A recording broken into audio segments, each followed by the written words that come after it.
नमस्कार, आप देख रहे हैं एसपीएन 9 न्यूज़। एसपीएन 9 न्यूज़ में आपका स्वागत है और मैं हूं आपके साथ नेहा परिहार। देश में जब भी कोई चुनाव होता है तो यहाँ पर चुनाव से पहले ईवीएम का मुद्दा ना छिड़े, ऐसा हो नहीं सकता। सबसे पहले आपको बता दें कि कुछ दिनों पहले ही चंडीगढ़ का मेयर चुनाव हुआ था और उस मेयर चुनाव में यहाँ आम आदमी पार्टी जीतने की बजाय यहाँ पर भारतीय जनता पार्टी का मेयर बनता नजर आया था। लेकिन उसके पीछे एक वीडियो यहाँ सोशल मीडिया पर वायरल होता हुआ नजर आया था, जिस वीडियो में यहाँ वोटों की धांधली सामने होते हुए नजर आई थी। साफ साफ ये तय हो गया था कि यहाँ भारतीय जनता पार्टी ने जो है ईवीएम में धांधली यहाँ पर की है। बता दें आपको कि वो वीडियो लगातार सोशल मीडिया पर जमकर वायरल हुआ था और ट्रेंड उसको करवाया गया था ताकि ये बात हर किसी तक पहुंच सके कि ईवीएम बैन को लेकर जो विपक्षी यहाँ ये मुद्दा हमेशा उठाता है, ये मुद्दा बेवजह नहीं उठाता।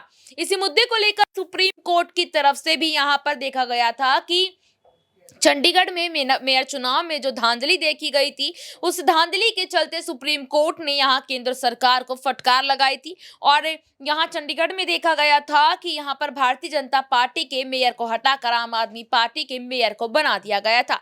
इसी को लेकर हम आपके लिए यहाँ पर एक वीडियो लेकर आए हैं कि आखिरकार सुप्रीम कोर्ट के वकीलों का यहाँ पर ईवीएम को लेकर क्या कहना है। यहाँ जो लोकसभा चुनाव आने वाला है, यहाँ पर लोकसभा चुनाव से पहले तमाम तैयारियां चल रही हैं, लेकिन ईवीएम को लेकर कोई तैयारी यहाँ देखी नहीं जा रही है, जिसको लेकर विपक्षी के साथ साथ यहाँ वकीलों का भी एक अलग प्रोटेस्ट यहाँ पर चल रहा है। तो पहले आप ये वीडियो सुनिए कि आखिरकार यहाँ पर जो लॉयर है इनका क्या मानना है ईवीएम बैन को लेकर। पहल उनको करनी पड़ेगी।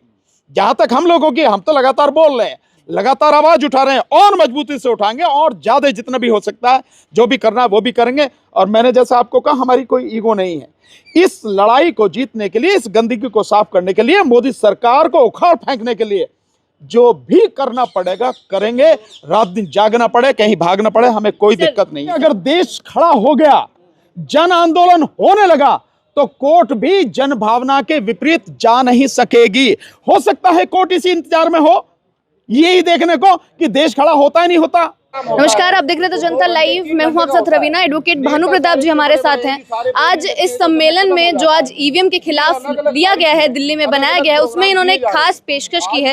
एक बहुत बड़ा सुझाव सामने रखा है जिससे देश में एक जन आंदोलन बनने में मदद मिल सकती है। जब देश की सबसे बड़ी विपक्षी पार्टियां और इंडिया गठबंधन अगर इस लड़ाई में कूदता है तो भानु प्रताप जी ने वहां से कहा है ये आंदोलन उस तरीके का आंदोलन बन जाएगा कि 2024 से पहले ईवीएम को हटने से फिर कोई नहीं रोक सकता है। सर, जो आपने पेशकश की, जो सुझाव आपने सीधा बेंच के सामने रख दिया, ये सवाल आपसे पहले दिन से पूछा जा रहा था कि विपक्षी पार्टियों के बिना क्या करेगा मोर्चा, विपक्षी पार्टियां क्यों नहीं साथ आ रही, और आपने उसी सवाल को खारिज करते हुए आमंत्रण दे दिया है।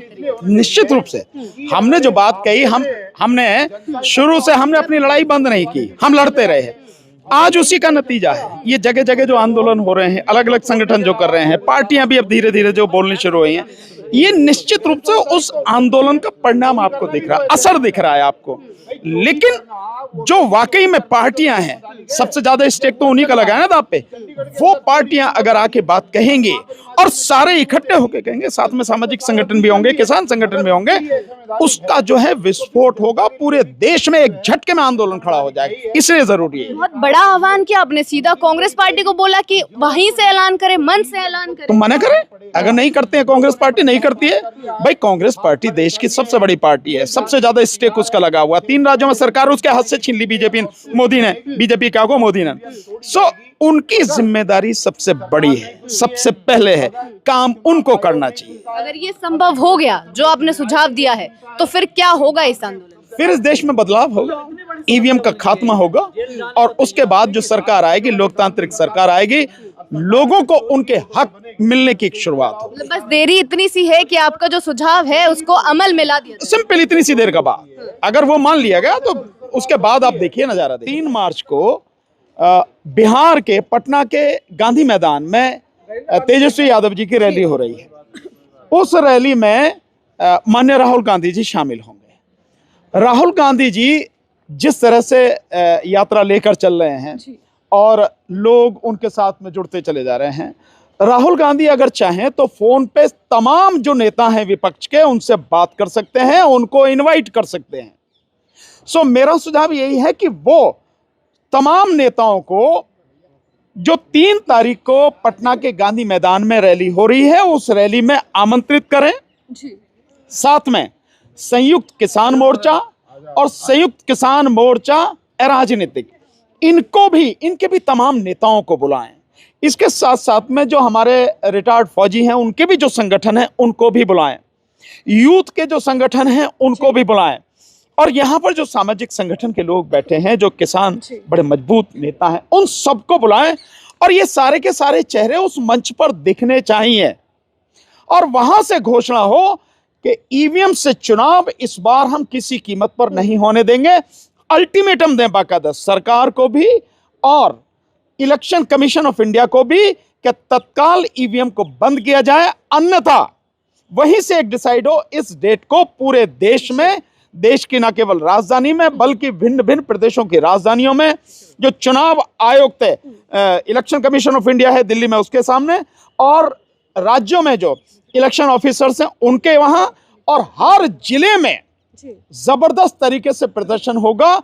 और वो प्रदर्शन इस तरह का होगा कि जाएंगे तो वहीं बैठ जाएंगे जम के, ये बाकायदा वहां से हो। और उसी के साथ ऐलान वहां से होना चाहिए कि जो माननीय सर्वोच्च न्यायालय सुप्रीम कोर्ट ऑफ इंडिया है उसके सामने भी प्रदर्शन की उसी दिन घोषणा हो और एक टीम बने, जो टीम में सीनियर एडवोकेट्स हों और किसान संगठनों के नेता हों, जितने भी वरिष्ठ नेता हैं और भी संगठनों में, ये बाकायदा जाके चीफ साहब से मिलें, उनसे समय लें, उनसे मिलकर सारी चीजों को कहें। सुप्रीम कोर्ट के पास में पूरी पावर है। कांग्रेस को फंसा दिया। मैं ये मानता हूं कि ये चीजें जब तक नहीं होंगी तब तक जितनी सफलता और जिस समय में हमें मिलनी चाहिए वो सफलता मिलना थोड़ा सा मुश्किल हो जाएगा।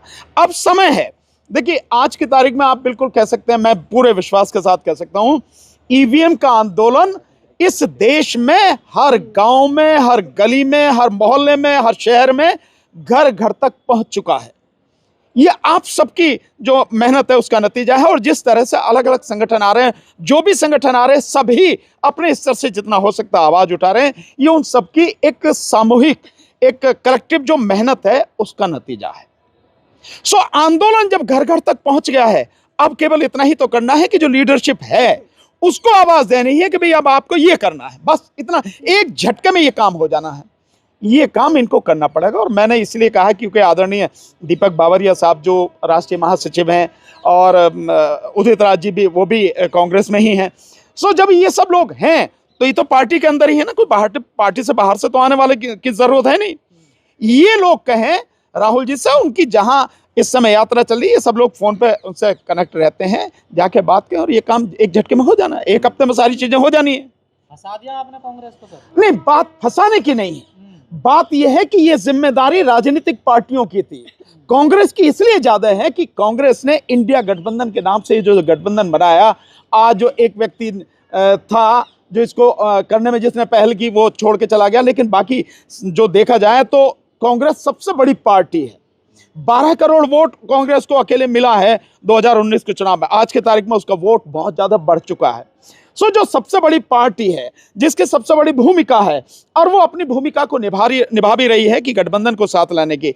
एक बार जो लगा था कि बिखर जाएगा, लेकिन अब धीरे धीरे आपको लग रहा है कि सब सिमटता चला जा रहा है, इकट्ठा होता चला जा रहा है। इसलिए कांग्रेस की जिम्मेदारी ज्यादा है। और मैंने इसीलिए कहा कि तो आपने यहाँ पर सुना कि आखिरकार यहाँ पर जो लॉयर्स हैं वो क्यों भड़क रहे हैं, और वाकई में कहीं ना कहीं अभी तक तो इस मुद्दे को बड़ा ही हल्के में लिया जा रहा था, लेकिन जब से चंडीगढ़ मेयर चुनाव का वो वीडियो सामने आया है तब से यहाँ पर कोर्ट, सुप्रीम कोर्ट, तमाम चुनाव आयोग की बात की जाए या फिर बड़े से बड़े अधिकारी की बात किया जाए तो वो कहीं ना कहीं अब सख्त होते हुए नजर आ रहे हैं। लोकसभा चुनावों के बाद क्या यहाँ पर देखा जा सकता है कि ईवीएम बैन हो सकती है, और ईवीएम अगर बैन होती है तो केंद्र सरकार को कितना फर्क पड़ता नजर आएगा। इस रिपोर्ट पर आपकी क्या राय है, कमेंट बॉक्स में बताएं और देखते रहिए SPN9 न्यूज़। धन्यवाद।